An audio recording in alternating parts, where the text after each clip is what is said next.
I echo Senator Leake's comments. Flagler County is a very special place. It's my honor to represent you in the Florida House. On Friday, Flagler County leaders and residents gathered for the legislative delegation meeting to share priorities for the next session. The meeting opened with Representative Sam Greco leading the prayer and pledge before Senator Tom Leake offered a blunt assessment of Tallahassee. Bluntly, last year wasn't a great look.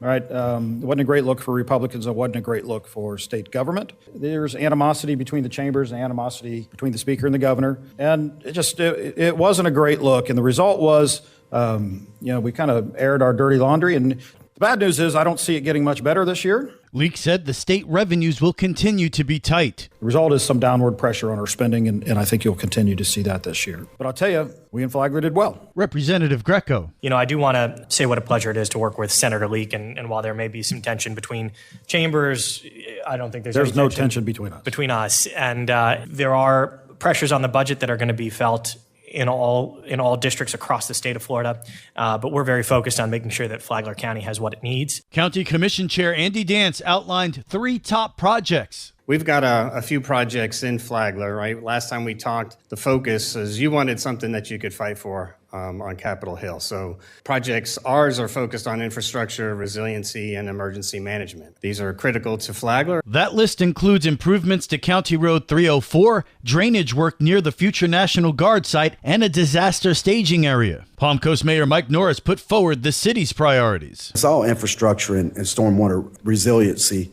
focused. Priority 1 is Fire Station 23, Burroughs Drive, Stormwater Park. Our number 2 priority is the Old Kings Road widening Phase 2. Our 3rd priority is the Woodlands Subdivision Stormwater Project.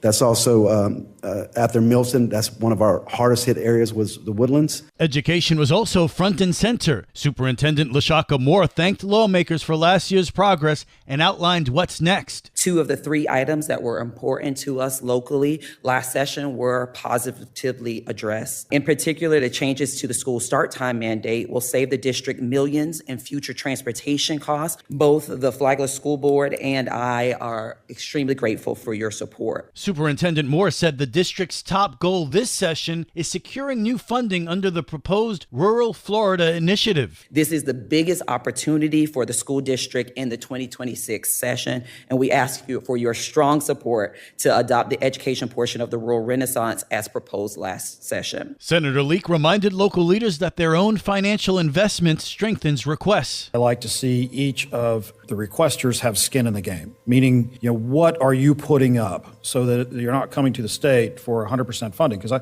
my experience is, and I think the state's experience in general is, we find the more you all have skin in the game, the more committed you are to the project. And so if we give money to the project, it's more likely to be successful because you're committed. The meeting ended with Palm Coast presenting ceremonial keys to the city to both Leake and Greco in recognition of their support for Flagler County.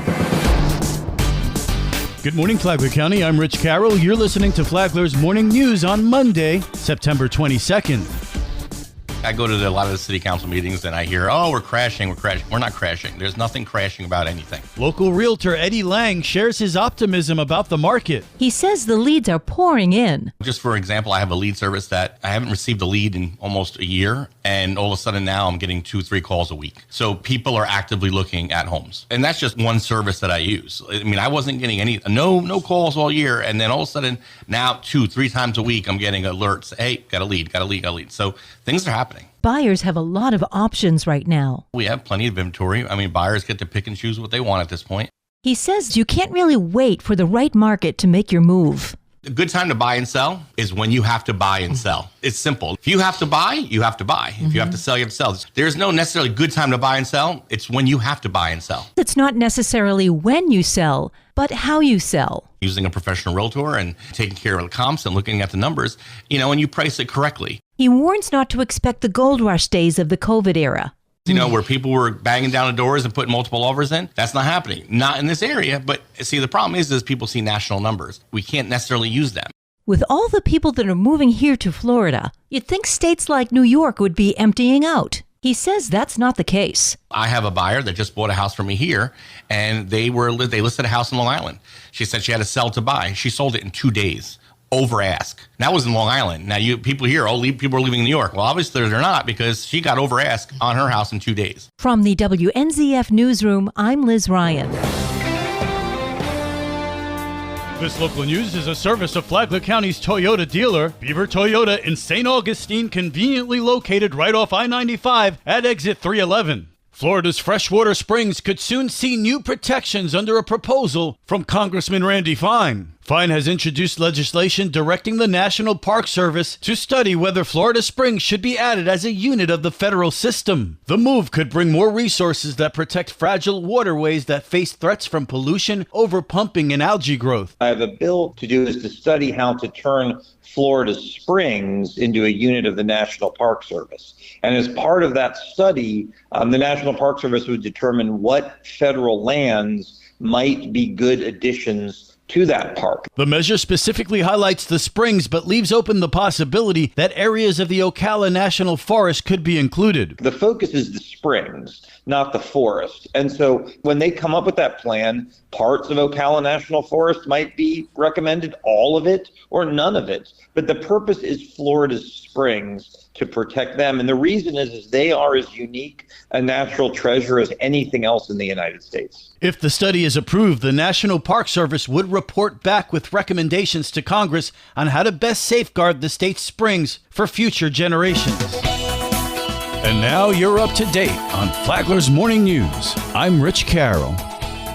And now, Mike Licio with your WNZF local sports update. A crosstown showdown takes place at the Ship tomorrow night when Matanzas Volleyball welcomes in FPC. Both coaches downplay the significance. Bulldog coach Lindsey Stewart. You just keep taking it day by day, and I think we put in just a little bit more work every single day, and that's all we can ask for. Pirate coach Julie Menendez says this is a match between friends. It definitely has a special meaning just because it's inter-county thing, but it is just another game. The cool part about that is that everybody makes it a big rivalry, but the girls literally hang out afterward. First serve is at 7. The WNZF high school football game of the week Friday night was Seabreeze at Matanzas. Pirates found themselves down 14-3 due to 5 turnovers. 2 of them returned for touchdowns. After a Matanzas turnover on downs midway through the third, the Sandcrabs scuttled down for their final score with 5:49 remaining in the game, capping a 17-play drive that took 11 minutes and 28 seconds. The Pirates found pay dirt on the ensuing possession. Walker back to pass, looks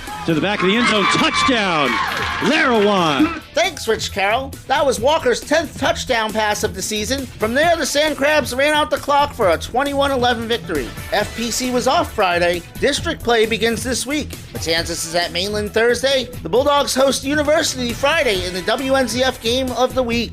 We are your home for local sports, with updates Mondays and Fridays. From the WNZF Sports Desk, I'm Mike Licio.